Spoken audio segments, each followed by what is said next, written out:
إلا الله.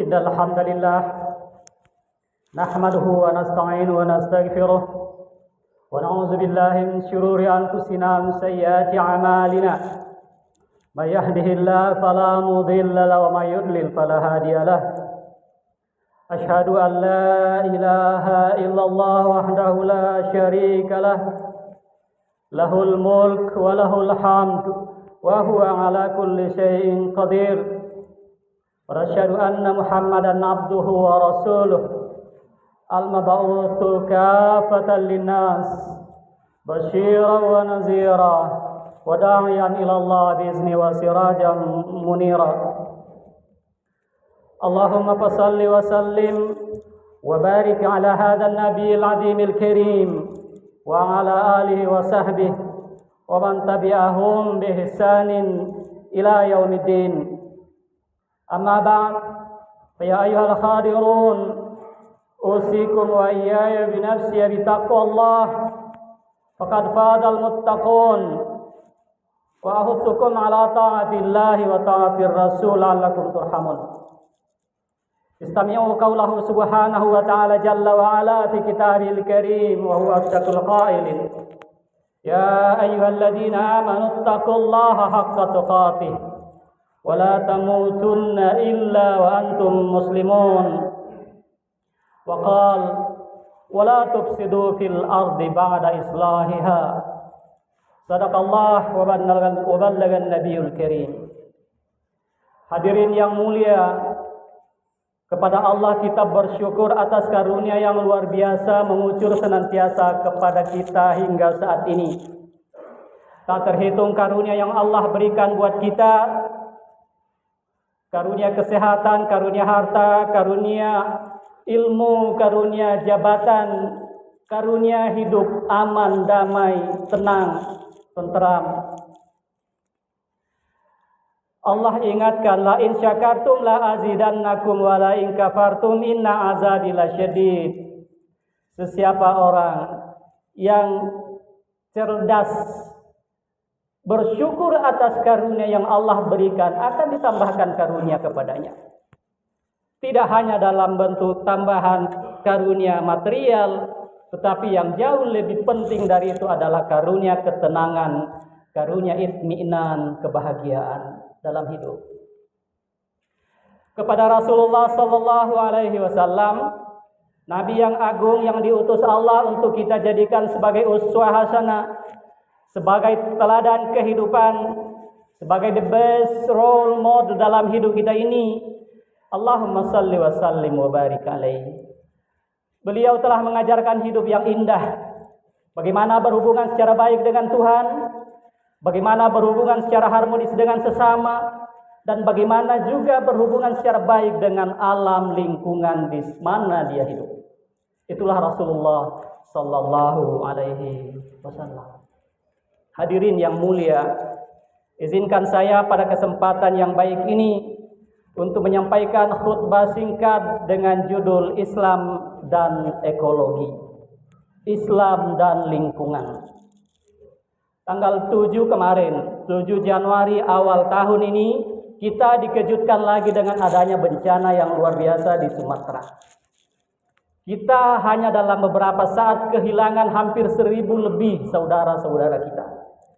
Kita kehilangan bangunan yang diperjuangkan sekian waktu. Kita kehilangan infrastruktur yang dibangun dari pajak-pajak kita hanya dalam sesaat, Pak, hilang. Sebagai orang yang beriman, setidaknya yang pertama kita harus sampaikan dan kita harus yakini adalah bahwa apa yang terjadi itulah ketentuan Tuhan. Walanabluwannakum bisyai'in minal khaufi wal ju' wa naqsin minal amwal wal anfus was samarat wa basyiris sabirin. semua yang terjadi, kita akan diuji semuanya dengan kelaparan, dengan berkurangnya harta, dengan hilangnya jiwa, dengan rasa khawatir. Semua itu adalah ujian, bala dari Tuhan. Jadi apapun yang terjadi, yang pertama kita yakini semua itu adalah sudah jadi ketentuan Tuhan. Tapi pertanyaan berikutnya yang harus kita benar-benar tanyakan adalah, kenapa sampai korban sedemikian banyak? Kenapa hanya dalam waktu sekian kita kehilangan ribuan orang, kehilangan infrastruktur yang kita bangun, kehilangan harta benda yang kita usahakan, kehilangan sanak famili yang kita cintai? Anak kehilangan orang tua kehilangan anak, saudara kehilangan ayah, ibu, sanak famili, hanya dalam waktu sesaat diambil Allah Subhanahu wa ta'ala. Hadirin yang mulia, 3 hal yang saya ingin sampaikan terkait dengan ini. Yang pertama, bagaimana posisi kita sebagai makhluk, sebagai manusia di alam ini. Yang kedua, bagaimana tuntunan Islam, tuntunan Al-Quran, hadis-hadis Nabi mengenai lingkungan itu. Dan yang ketiga, apa yang bisa kita lakukan secara proporsional, sederhana dari kita sebagai makhluk, sebagai manusia. Hadirin yang mulia, yang pertama rupanya kita ini adalah ciptaan yang ada di top rank dari makhluk-makhluk yang Allah ciptakan. Hanya kita manusia yang diberi predikat oleh Allah sebagai khalifah. Kalau kita lacak kata-kata khalifah itu rupanya dari sekian makna yang ada adalah wakil Tuhan. Kita ini adalah wakilnya Tuhan mengemban amanah tugas yang mulia di dalam kehidupan ini. Dari mana kita dapatkan informasi itu? Allah sebutkan dalam Al-Quran. Wa idza qala rabbuka lil malaikati inni ja'ilun fil ardi khalifah. Kita ini manusia, satu peran fungsi kita adalah sebagai khalifah. Dan yang kedua, semua ciptaan itu sebenarnya diperuntukkan bagi manusia untuk dikelola. Khalifah di satu sisi, kemudian ada makhluk lain yang semuanya itu oleh Allah ternyata diperuntukkan untuk kita kelola. Allah sebutkan diantaranya, wa sakhkhara lakum ma fis samawati wa ma fil ardi jami'an minhu. Allah tundukkan semua makhluk itu, tumbuhan, hewan-hewan, bagi yang lain itu Allah tundukkan buat kita. Ada konsep taskhir di dalamnya. Untuk apa itu? Untuk kita manfaatkan, kita gunakan dalam hidup dan dalam rangka membangun apa yang Allah inginkan dalam kehidupan. Allah inginkan supaya kehidupan ini menjadi kehidupan yang sesuai dengan tuntunan yang Allah berikan melalui nabinya. Itulah yang manusia mestinya harus perjuangkan. Di lain ayat Allah sampaikan, wa huwallazi khalaqalakum ma fil ardi jami'a. Semuanya Pak, tanaman, tumbuhan, hewan-hewan, semuanya diperuntukkan buat kita manusia. Ada yang kita makan, ada yang kita manfaatkan untuk tempat tinggal, ada yang kita manfaatkan untuk bisa menyambung kehidupan dan membangun peradaban. Di langit, di daratan, di lautan, di dalam daratan itu, di dalam bumi itu banyak elemen-elemen yang Allah siapkan buat kita. Disitulah nanti secara logik ada kaitannya kenapa sampai manusia harus diberi akal.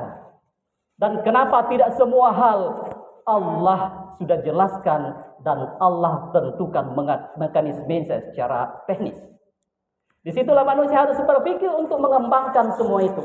Dan apa yang terjadi, peradaban yang ada dari waktu ke waktu seperti yang kita juga rasakan belakangan ini, itu adalah hasil kreasi manusia berdasarkan elemen-elemen yang Allah sudah cipta dan kita manusia mengolahnya menjadi bahan yang bisa kita perlukan di dalam menyambung kehidupan.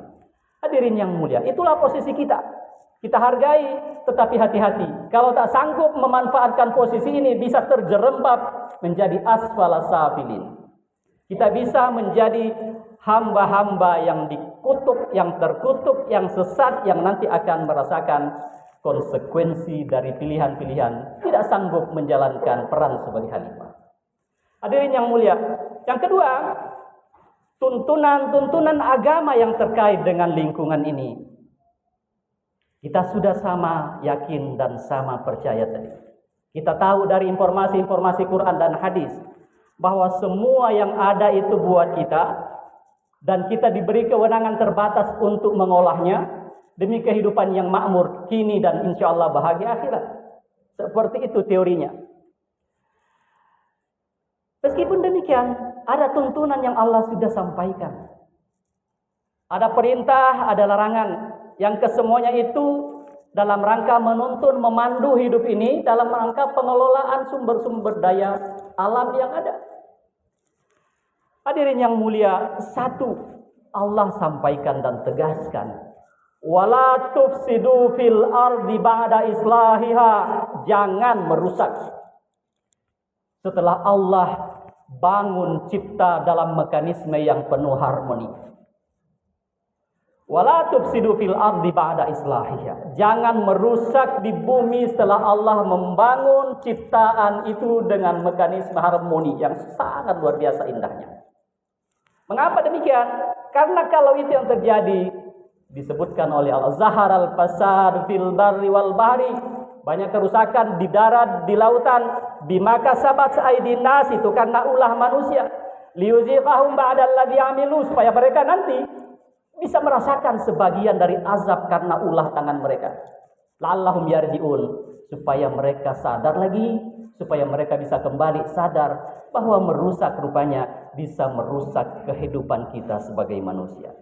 Hadirin yang mulia, yang kedua, tuntunan yang Allah berikan melalui Nabi dan melalui ayat-ayatnya adalah jangan berlebih-lebihan, jangan boros di dalam manfaatkan sumber-sumber daya alam yang ada. Bumi ini bukan hanya milik kita yang hidup sekarang. Bumi ini adalah milik generasi kita yang akan datang. Keliru salah mengolahnya sekarang bisa berakibat fatal bagi generasi kita ke depan. Banyak sekali ayat-ayat Al-Quran dan hadis-hadis Nabi yang menginformasikan supaya jangan berlebih-lebihan. Jangan boros dalam memanfaatkan, meskipun itu secara relatif milik kita, tapi oleh Allah sampaikan, wala tubazzir tabzira. Jangan berlebih-lebihan. Innal mubazzirina kanu ikhwanasy syayatin. Sungguh orang yang boros itu, yang berlebih-lebihan itu sama saja dengan sahabat-sahabatnya setan. Wa kana syaitan li rabbih kafura. Dan salah satu karakter setan itu adalah kepada Allah dia ingkar, kepada Allah tidak bersyukur atas karunia yang Allah berikan kepadanya.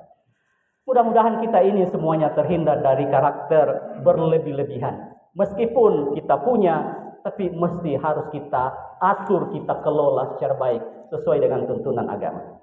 Yang ketiga, banyak ayat, banyak hadis-hadis Nabi yang mendorong kita supaya peduli pada alam, Pak. Kebaikan-kebaikan yang terkait dengan alam itu ternyata itu berpahala. Jangan dikira hanya salat yang berpahala, hanya bersedekah duit yang berpahala, hanya belajar yang berpahala, hanya baik sama orang berpahala. Rupanya peduli pada alam juga itu berpahala, Pak. Nabi sampaikan, mamin muslim, tidaklah seorang muslim yazra'u zara'a, menanam pepohonan, wa yagrisu garsa, menanam tumbuhan, fayakulu minhu tairun, lalu dimakan oleh burung-burung, au bahimatun, atau hewan-hewan lainnya, au insan, atau manusia, illa kana lahu bihi sadaqah. Pasti itu akan mendapatkan sedekah sebagai amal kebajikan baginya. Ini adalah dorongan supaya kita peduli benar dengan lingkungan, menanam reboisasi, peduli pada alam, peduli pada lingkungan. Itu sebenarnya cara-cara terindah, terbaik, yang sederhana yang bisa kita lakukan mendapatkan pahala. Itu adalah sedekah. Mindset kita selama ini bahwa nanti dikatakan bersedekah kalau kasih duit, nyumbang ilmu dan yang lainnya baru kita katakan sedekah. Ternyata tidak seperti itu dalam ajaran kita. Inilah bentuk bahwasanya Islam itu benar-benar peduli pada lingkungan. Karena kalau lingkungan rusak, destruksi lingkungan ekologis di mana-mana, yang dapat akibatnya kita juga manusia. Sehingga jauh hari Allah melalui Rasulnya juga sudah menyampaikan agar supaya benar-benar kita peduli pada lingkungan. Yang menarik ini riwayat yang sungguh luar biasa. Andai esok kiamat dan di tanganmu ada bibit, tanamlah. Andai besok hari kiamat dan di tanganmu ada bibit, tanamlah. Ini sungguh luar biasa. 14 abad silam Nabi sudah memberikan informasi semacam ini yang harus kita gali sedalam-dalamnya. Mungkin ada yang berpikir, untuk apa lagi kita harus menanam, toh besok sudah kiamat. Tapi ternyata ini adalah spirit pendorong bagi kita untuk benar-benar peduli pada lingkungan, peduli pada alam, peduli pada pepohonan, peduli pada lingkungan di mana kita hidup, dan sebagainya, dan sebagainya. Yang keempat, sebagai khalifah ada tanggung jawab. Dan di balik tanggung jawab ada konsekuensi dari semua pilihan-pilihan yang kita dapatkan, kita berikan di dalam kehidupan. Pasti akan ada pertanggungjawaban, Pak. Jadi selama ini kalau kita anggap dosa itu kalau meninggalkan salat, dosa itu kalau misalnya kita menyebabkan orang lain cedera, maka kita juga harus katakan, kalau Anda membuang sampah sembarangan, terus gotnya tertutup, terus banjir, itu juga adalah dosa. Karena Allah sudah ingatkan, wala tufsidu fil ardi ba'da islahiha. Ada orang yang saleh di masjid, tapi tidak saleh di lingkungannya. Dua hal ini yang harus kita sinkronkan. Saleh di masjid mestinya harus mendorong dia untuk saleh dimanapun dia berada. Makanya mestinya orang muslim itu bersih benar. Di masjid bersih, di lingkungan bersih, di tempat kerja bersih. Lihat sampah diambil, lihat sampah diperbaiki, tempat-tempat yang memang memungkinkan untuk bisa menjadi sebab orang lain menjadi cedera. Itulah karakter muslim. Hadirin yang mulia, jadi apa yang harus kita lakukan? Mari berpartisipasi sesuai porsi dan kesanggupan kita. Secara sederhana dari rumah, mari kita galakkan, ajak keluarga, ajak anak-anak untuk peduli bersih lingkungan. Agar supaya apa? Agar supaya benar-benar tradisi-tradisi bersih, tradisi peduli pada lingkungan, tradisi senang pada taman, tradisi senang memperbaiki halaman, itu menjadi gerakan-gerakan yang meluas. Dan itu mudah-mudahan nanti anak-anak generasi kita nanti tidak lagi menjadi seperti sekarang, karakter orang-orang yang loba, orang-orang yang serakah, yang hanya karena ingin mendapatkan duit banyak, semuanya dihancurkan demi hidup sementara. Barakallahu li wa lakum fil Qur'anil azim. Wa nafa'ani wa iyyakum bima fihi minal ayati wa dzikril hakim. Aqulu qauli hadza wa astaghfiruhu innahu huwal ghafurur rahim.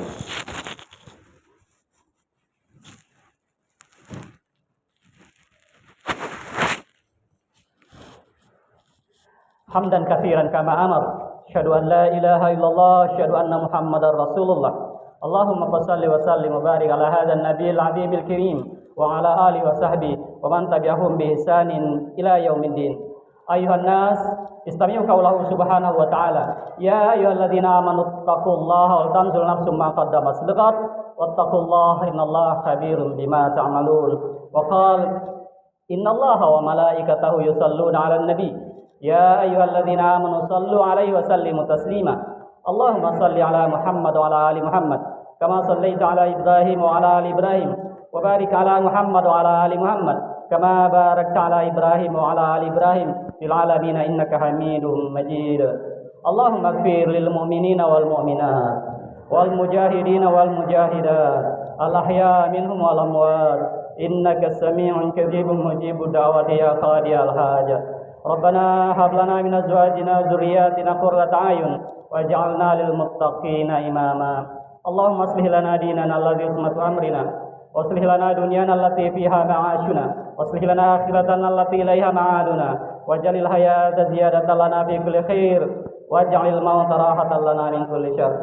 Rabbana atina fid dunya hasanah wa fil akhirati hasanatan wa qina azabannar. Ibadallah, innallaha ya'muru bil 'adli wal ihsan wa ita'i dzil qurba wa yanha 'anil fahsya'i wal munkar. Wa la dzikrullahi akbar wallahu ya'lamu ma tasna'un.